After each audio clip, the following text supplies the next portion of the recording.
Não foi uma boa atuação a do Flamengo contra o Racing Avejaneda. Isso ficou muito claro, né? Os velhos problemas defensivos se apresentaram, né? A defesa do Flamengo novamente expondo muito o time, uma improvisação do lado direito feita à última hora por conta de um problema, uma pequena lesão, né? Dores sentidas pelo Isla no aquecimento, ali, na preparação para o jogo, que fizeram com que o técnico Rogério Ceni colocasse o René improvisado pela lateral direita, né?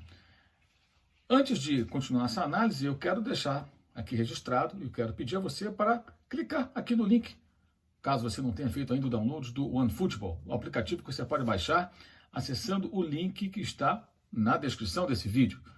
O OneFootball está de cara nova, tem transmissões de jogos ao vivo, da Bundesliga, por exemplo, e traz as estatísticas do jogo, que você vai ver aqui do meu lado, já já, as estatísticas de Flamengo e Racing, Racing 1, Flamengo 1, jogo disputado na Argentina, na noite dessa terça-feira pela Copa Libertadores da América. Um jogo que, como eu disse, teve uma improvisação na lateral direita do Flamengo e também do lado direito da defesa do time argentino. Fabrício Domingues, jovem uruguaio da base do Racing, 22 anos, jamais havia jogado pelo time profissional. Acabou entrando como titular depois de uma experiência, né, muito breve no jogo passado, fora de casa, num time reserva cheio de garotos, quando o Racing perdeu na Copa da Liga Profissional, que está sendo disputada na Argentina, perdeu em Tucumã para o Atlético local, e foi lançado pelo técnico Sebastião Becassese para esse jogo contra o Flamengo.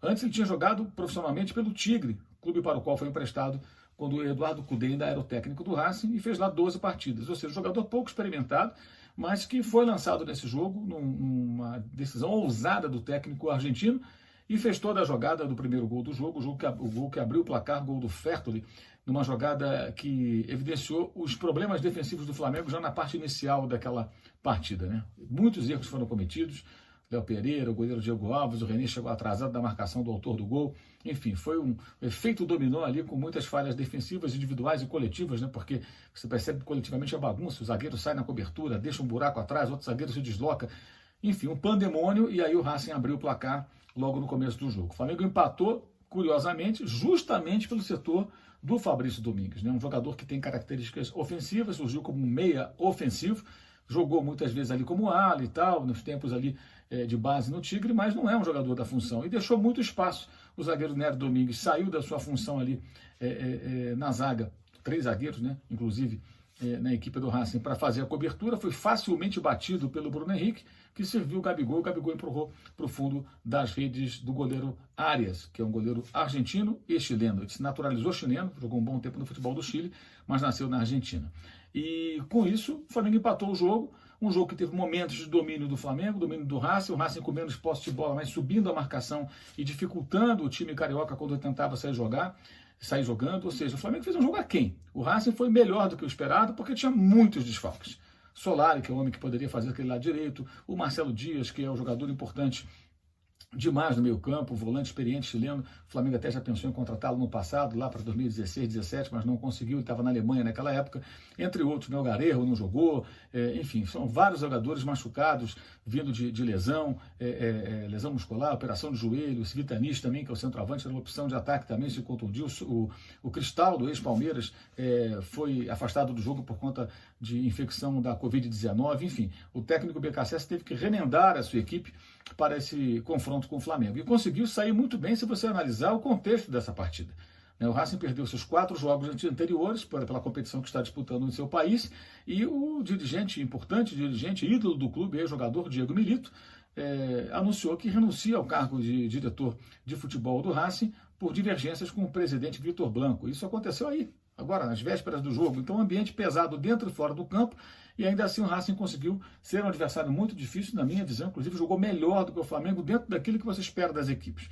Em contrapartida, né, olhando o copo meio cheio e meio vazio, o copo meio vazio do Flamengo já destacando. Agora o copo meio cheio. O Flamengo teve a volta do Felipe Luiz, teve a volta do Gabigol, jogadores que não estão na sua melhor forma. O Arrascaeta ainda no seu segundo jogo como titular, depois de voltar de uma lesão, né? A zaga problemática demais. É nítido que o Léo Pereira está muito inseguro, como também estava Gustavo Henrique, enquanto vinha jogando e errando demais. Esses jogadores precisam recuperar a confiança pouco a pouco. Não é fácil mudar esse cenário de uma hora para outra. O Rodrigo Caio continua fora, talvez volte no próximo jogo. Também não sabemos sem ritmo, como vai ser o comportamento do titular absoluto da zaga do Flamengo. E a última hora, o problema do Isla. Então o Flamengo teve vários problemas também. O Rogério Ceni fez uma opção de uma defesa mais cautelosa ali, mais marcadora. E aí, com a presença do René, que é um lateral que marca melhor do que o Mateuzinho, que é lateral direito, o René é lateral esquerdo e foi improvisado, ele ganhou um pouco mais de poder de marcação, mas perdeu também a jogada pelo lado direito. O Isla é um jogador que marca e apoia muito, é forte, chega no corredor a todo instante, e com isso facilita as jogadas combinadas com o Everton Ribeiro, que é um jogador de meio campo, um armador, que atua pela ponta direita.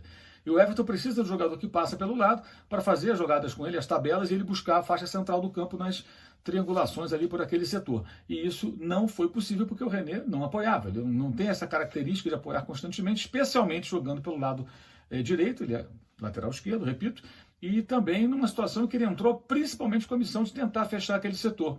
O setor por onde jogava o Mena, apoiando muito, jogava com 3 zagueiros e 2 alas a equipe do Racing. Então o Mena, o chileno, que jogou em vários clubes aqui no Brasil, né? Sport no Bahia, jogou no Santos, jogou no Cruzeiro, jogou no São Paulo.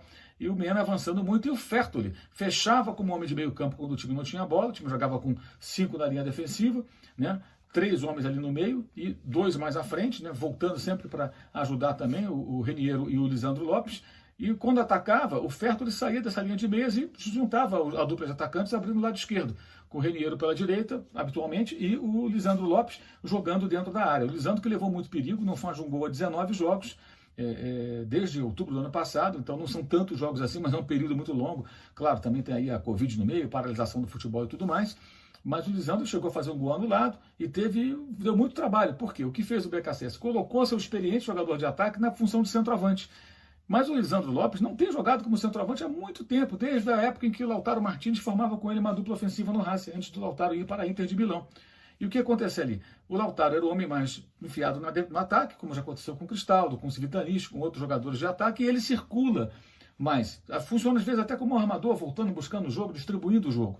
E o Lisandro dessa vez jogou dentro da área. O técnico do BKSS aparentemente notou, né, estudando o Flamengo, que a zaga do Flamengo é um problema sério, o sistema defensivo não funciona, é fraco na bola aérea, e colocou ali seu experiente atacante para tentar tirar proveito. E quase deu certo. Até deu certo numa jogada que teve o gol anulado por uma falta na origem do lance do Mena, com o cotovelo às costas do Everton Ribeiro, e o árbitro venezuelano marcou na hora. Na hora não, né? Ele deixou a jogada acontecer, saiu o gol, depois ele marcou a falta e o gol foi anulado. Na minha opinião, corretamente anulado. Aliás, as decisões da arbitragem me pareceram corretas, inclusive a expulsão do Tuller, depois de uma entrada violenta do Lisandro Lopes, já no parte final do jogo. Depois disso, o Rogério organizou a defesa, com substituições que realizou logo em seguida, e o Flamengo suportou bem ali uma pressão do Racing, que foi só despejando bola na área, sem muita organização. O time argentino entrou num modo meio desesperado, querendo resolver a qualquer momento nos instantes finais, e não conseguiu. A atuação do Flamengo foi aquém. A do Racing foi melhor do que se poderia esperar, pelo momento das equipes e pela qualidade técnica, que é muito diferente. O Flamengo tem um time muito melhor, um elenco muito mais caro e mais qualificado, ainda mais com o Racing tão mutilado. Mas isso é Libertadores. Time grande de um lado, time grande do outro.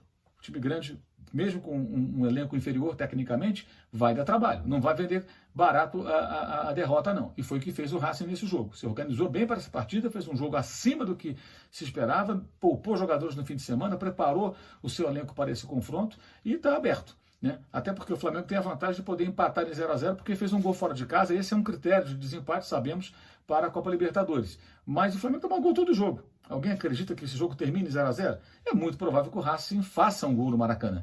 E aí o Flamengo tem que ganhar o jogo, fazer 2 gols, ou então, se for 1-1, vai disputar nas penalidades máximas. Agora, o copo meio cheio no ano passado, início de trabalho do técnico Jorge Jesus, como agora é início de trabalho do técnico Rogério Ceni. O Flamengo, nessa fase, jogou contra o Emelec no Equador. Houve muito questionamento por conta do lateral direito. O Rafinha jogou na linha de meio-campistas naquela oportunidade. E o técnico português foi muito criticado, Jorge Jesus.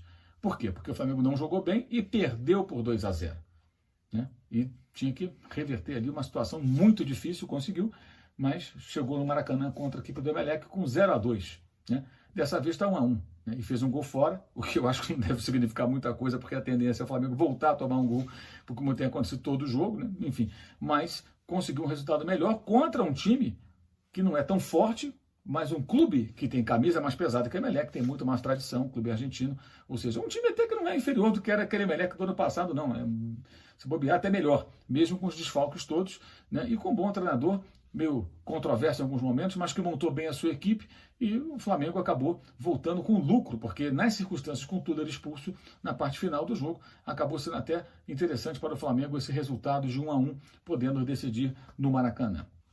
Antes tivemos o Atlético Paranaense com uma série de desfalques por conta da Covid-19, empatando em 1-1 com o River e quase vencendo. Olha o River Plate, tão badalado, porque é uma ótima equipe, né? Quase perde para o Atlético mutilado jogando fora de casa, né? E sem torcida, como aconteceu também na Argentina.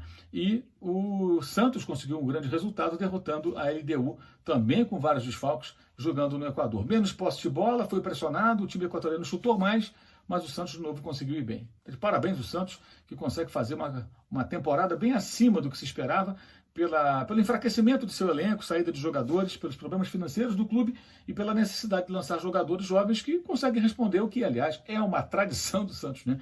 Eles conseguem fazer um grande trabalho de base. O pessoal fala, bebe uma água. Não é água nenhuma, não. É gente trabalhando direito na base. E preparando esses garotos, e um clube que não tem medo de lançar jogadores jovens. Agora, isso não é para qualquer um.